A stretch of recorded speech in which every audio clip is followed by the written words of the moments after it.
If you want to teach a child to read, you start with phonics. Right. I mean, it is treated like the law of gravity in education and parenting.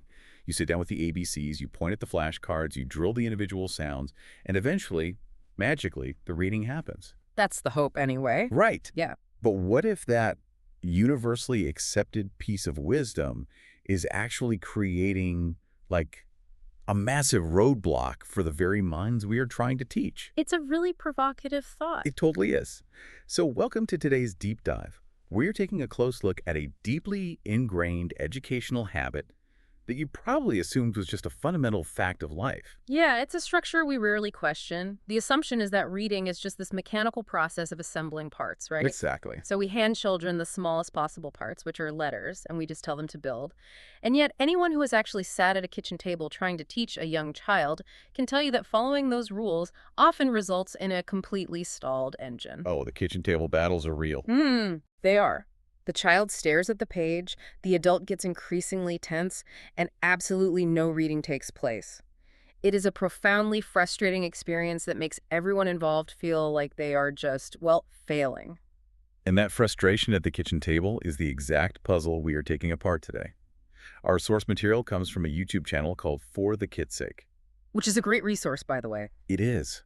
The creator brings over a decade of hands-on experience in the early childhood sector, and they released a video with the incredibly blunt title, Stop Teaching Phonics. Such a bold statement. I know, right? So we're going to explore why those endless, repetitive ABC drills often result in zero progress.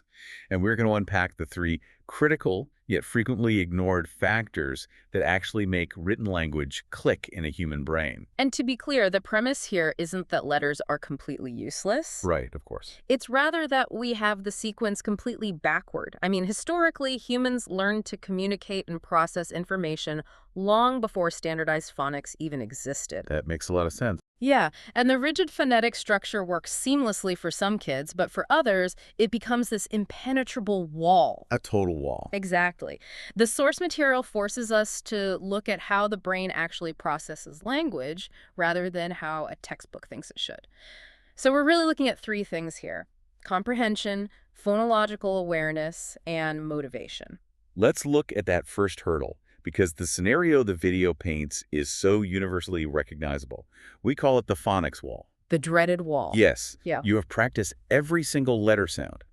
The child can parrot back that C makes a Q sound and T makes a TU sound. They know the drills. They know them perfectly. But then you put those letters together into a word on a page, and the kid is just paralyzed. Right. To understand why, the video introduces that first missing factor you mentioned, which is comprehension. But we have to redefine that word for this specific context. Okay, how so? Well, usually when adults talk about reading comprehension, they mean post-reading analysis. Like, did you understand the themes of the novel you just finished? Sure, like answering questions after a chapter. Exactly. But in early literacy, comprehension is a prerequisite. It is the child's ability to connect the abstract printed word on the page to a physical concept or, a vocabulary word they already hold in their mental library. The vocabulary they already hold in their head. That's key. It is. And the video highlights a brilliant real-world example of this from classrooms in Singapore. They took two simple three-letter words, pig and fig. Ah, yes. B-I-G and F-I-G. If you're looking strictly at phonics, these words are identical in difficulty. They're both simple consonant-vowel-consonant structures. Mechanically identical. Mechanically identical. But the teachers noticed that children could effortlessly sound out and read pig, while they completely stumbled and failed when trying to read fig. And the reason for that comes down to mental real estate. What do you mean? Well, even in a highly urban modern environment like Singapore, a young child is constantly exposed to the concept of a pig. They see them in animated cartoons, they hear about them in nursery rhymes, maybe they have a stuffed animal of one. Peppa Pig is everywhere. Exactly. The concept of a pig is firmly anchored in their neural pathways. But a fig, most young kids have never seen a fig, let alone eaten one. I mean, I barely eat figs as an adult. Right, so the word has absolutely zero anchor in their brain. There's no mental hook. And there's this great story in the video about a kid trying to read a brand new word he had never seen in print before. The word was snorting, like a pig snorting. Oh, I love this example. It's so good. But instead of reading snorting, the child looked at the letters and confidently read the word as snoring. Which is actually a brilliant cognitive leap, not a failure. Wait, really? Because it feels like a mistake. It looks like one, but when we see a child do that, our instinct is to correct their phonics immediately. But the brain was functioning exactly as it evolved to do. Okay, tell me more. The child decoded the first few letters, the SNOR, and then his brain's predictive engine just took over. It instantly scoured his existing database of known vocabulary.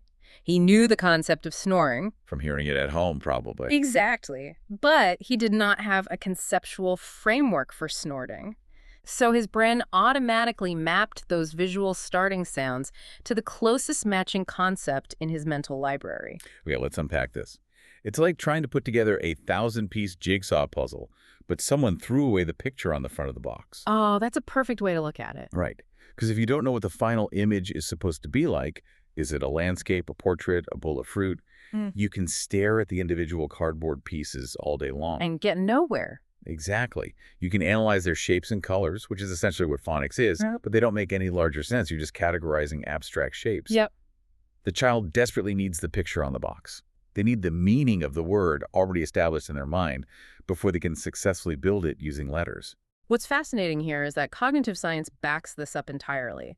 Reading is not a one-way street where you passively decode letters and magically arrive at meaning. It's more of a loop. Yeah, it is a highly dynamic bidirectional interaction between the visual print and the conceptual knowledge the child already possesses.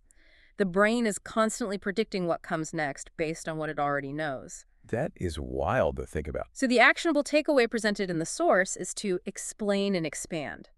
If a child is going to encounter a new word in a book, you have to show them what it looks like, explain the concept, or even act it out in the physical world before you ever ask their eyes to decode it on a page. You build the conceptual bridge first. Exactly. You give them the picture on the box. Okay, so we have the destination.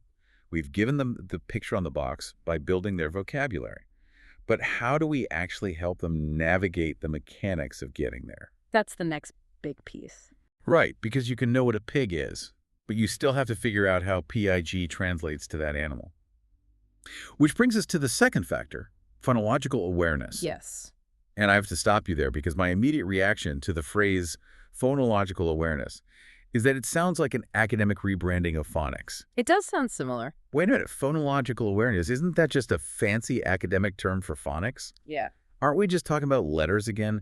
How is this actually different from pointing at a B and making a boo sound? I get why you'd think that, but it is a vital distinction, and blurring the two is where a lot of modern education goes wrong. Okay, correct me. Phonics is entirely visual.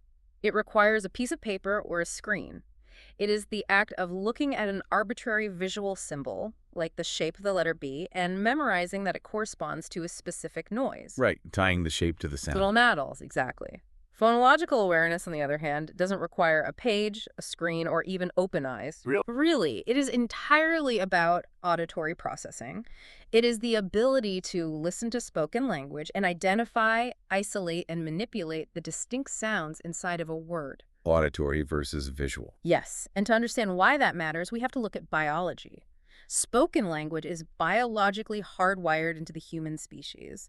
Babies naturally absorb and mimic the spoken sounds around them. They just pick it up. They do. But written text, that is a very recent human invention. We do not have a reading center in our brains. Wow, really? I never thought about that. Yeah, to read, our brains actually have to hijack visual processing centers, areas that originally evolved to recognize faces and physical objects, and force them to map arbitrary shapes to sounds. That sounds exhausting.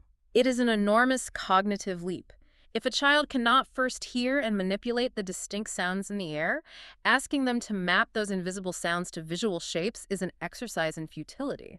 So it's about training the ears first. And the video gives a really practical example of how to train this auditory skill without ever touching a flashcard. Yes, the game. Right, it's a game called Beginning Sound Matchup. You don't use letters at all. You just provide pictures of physical objects and ask the child to group them together based entirely on whether they share the same starting sound.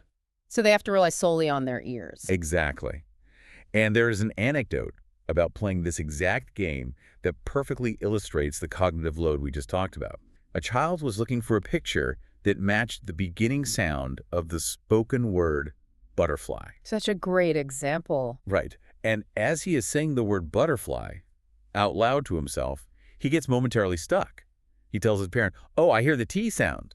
Because of the middle of the word. Exactly. He was focusing on the middle of the word, the two T's in butter.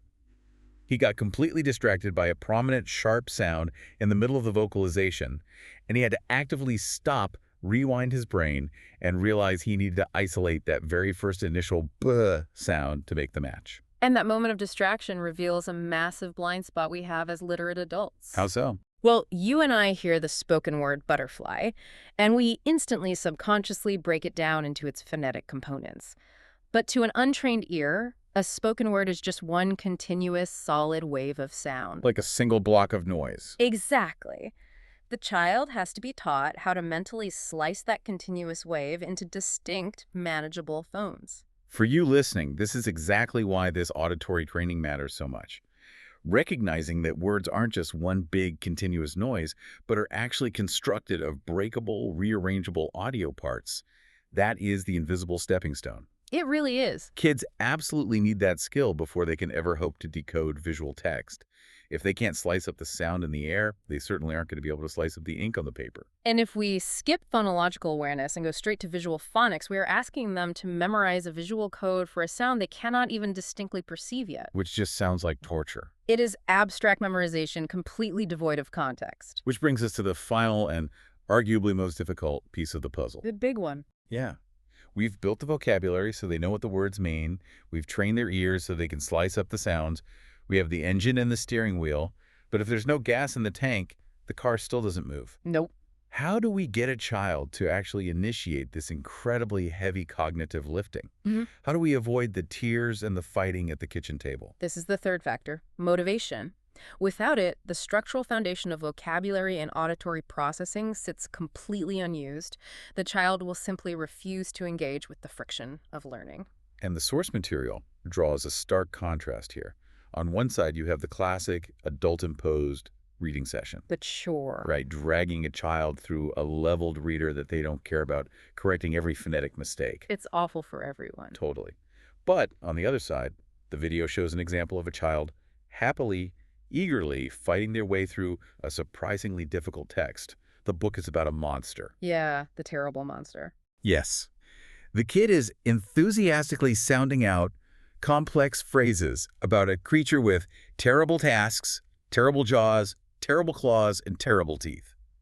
He's doing the hard work without a single complaint. Why? Because he chose the subject matter. The desire to know more about the monster completely eclipsed the friction of decoding the words. Exactly. The motivation was internal rather than external, but the source provides an even more compelling example of this organic motivation, and it doesn't even involve sitting down with a traditional book. Oh, the slime. Yes.